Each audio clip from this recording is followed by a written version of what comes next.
No game is perfect, and we need to acknowledge these flaws, as if we don't, the future of gaming could be in serious trouble. However, there's a very fine line to walk here, and if we mess up, we could miss out on something incredible. The illustrious 10 out of 10 rating. Very few works of art receive it. Movies like The Empire Strikes Back, books like The Road, and of course, games like Echo the Dolphin.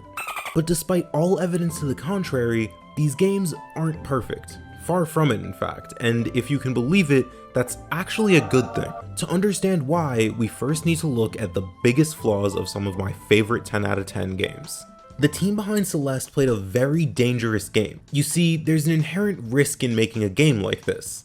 It's a risk that Dark Souls, Super Meat Boy, and even Monster Hunter to a lesser extent all had to face. These games all share one quality: they're challenging. But when your game's gratification is based on overcoming challenges, you have to walk a fine line. Check this out. This sweet spot in the middle is where peak gameplay occurs. Things like Pontiff Sullivan from Dark Souls 3 or 7C from Celeste. It's in this area that players are presented with a seemingly insurmountable yet fair challenge that pushes them to the very edge of their breaking point.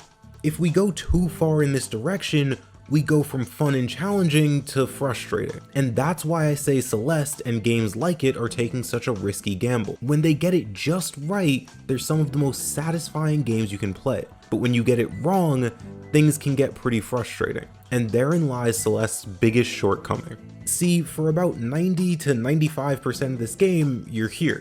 But for a very small amount of challenges in this otherwise fantastic experience, you're here. The problem occurs when the game strays too far from traditional platforming and instead leans a bit too hard into its extra mechanics. For an example of this, look at the worst stage in the game, the Celestial Resort. I'll be honest, this is one of two stages that I just don't like. It's less about precise platforming and more about timing. This heavy focus on timing ends up punishing you for playing too fast. It's more about waiting for the right moment to jump instead of positioning and skillfully maneuvering between small gaps and around spikes. Granted, that isn't to say you can't do this stage quickly, just that doing so requires more of memorizing patterns than layouts. So while Celeste is great, it certainly isn't perfect. But what about another game?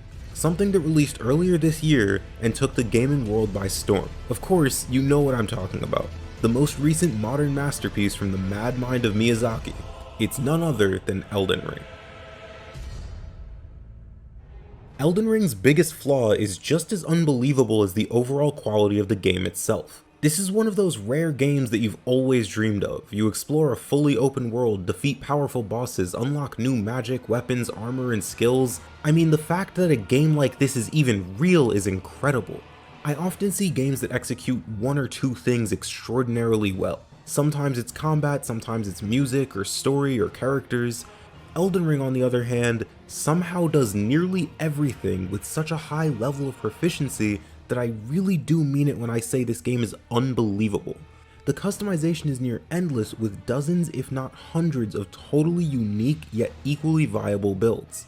You've got options like Rivers of Blood, or if you want to go for something slightly different, you could use Moonveil. Or if you're feeling really creative, you could even go for something like Rivers of Blood and Moonveil. Okay, jokes aside, there really are a ton of different builds in this game. I love just going to streams of this game and seeing just what builds they've chosen, since they're all so different. So it really is a shame that with all of this build diversity, the bosses that you use the builds on can be so mediocre. Granted, just like Celeste, this is more of a case of a few horrible bosses in an otherwise fantastic game, but nonetheless, these bosses are worse than a piece of dried up dog. So what about a more traditional game? What about a game that took classic RPGs and used their principles to elevate itself above its contemporaries? Well, let's look at Dragon Quest XI, a modern day classic.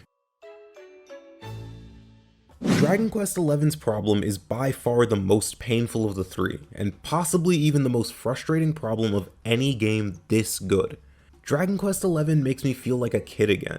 It feels like those old school RPGs that you could just drop dozens of hours into, and yet it differentiates itself from its predecessors by bringing this classic style to the modern age. There are small things like enemies walking around in the overworld, thereby preventing random encounters.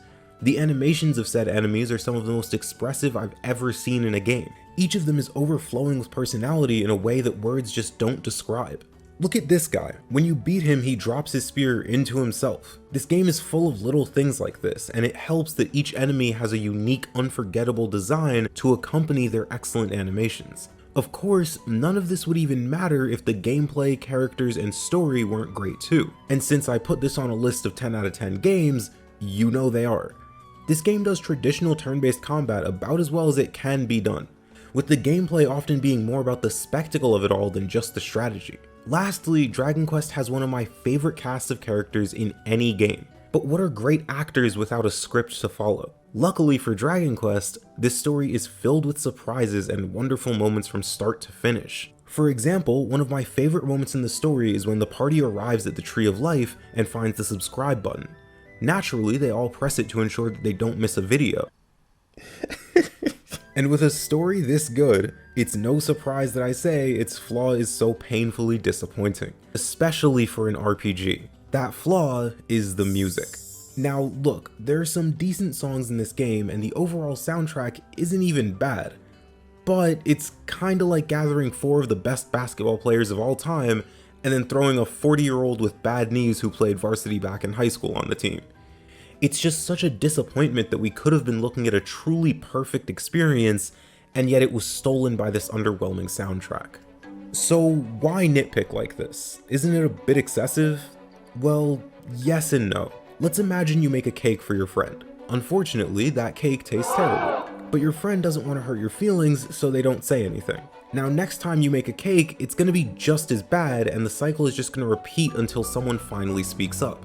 Obviously, this isn't totally one-to-one with video games. Developers are capable of seeing flaws in their own games, but feedback from their audience is still critically important when it comes to improvement. Just imagine what would happen if Breath of the Wild 2 was exactly the same as the first game because Nintendo never received any negative feedback on it. We would miss out on a chance to have a game like Breath of the Wild with traditional Zelda dungeons, better combat, more enemies, the list goes on. But there's no better example of this than Pokemon. A series so unwilling to improve or change that we've had what is effectively the same game for decades. Without people willing to tell you that you messed up, you can't improve. If you truly love video games, there are 2 things you have to do. First, you need to hold your favorite games accountable when they mess up. In doing this, you can ensure that the next game in the series will be even better than the last. And second, we need to appreciate greatness. We can't simply fixate on the negatives because if we do, we'll miss out on the one-of-a-kind experience that these games can offer. So if no game is perfect, do we still need the 10 out of 10 review score? Yes, we absolutely do. A 10 out of 10 is not there to say a game is perfect, but instead that its positives are so overwhelming that its negatives effectively don't matter. Games aren't perfect, and they may never be, but that's not a bad thing. Because the moment we consider games perfect is the moment we rob them of the opportunity to ever truly achieve that status.